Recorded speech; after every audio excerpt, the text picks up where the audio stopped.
Welcome to Penrose Learning, where we make understanding easy. You'll begin by opening Display Settings right away.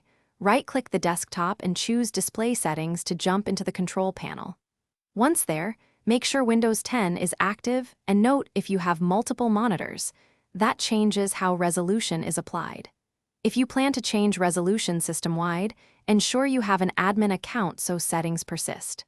Now, locate the Scale and Layout section so you can immediately see the current display resolution value and available options. You'll now change or confirm resolution using the Display Resolution dropdown. Click it to reveal available modes and choose the recommended value first, because Windows usually finds the native setting.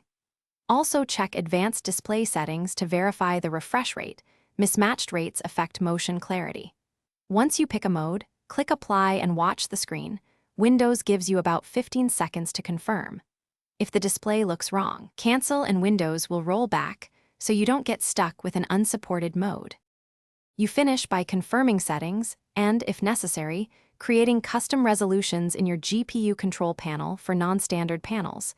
This explains why native options sometimes aren't listed. Make sure display drivers are current.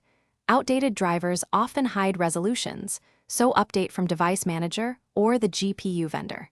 If values still look wrong, try safe mode or swap HDMI/display port cables and test another monitor to isolate hardware. If problems persist,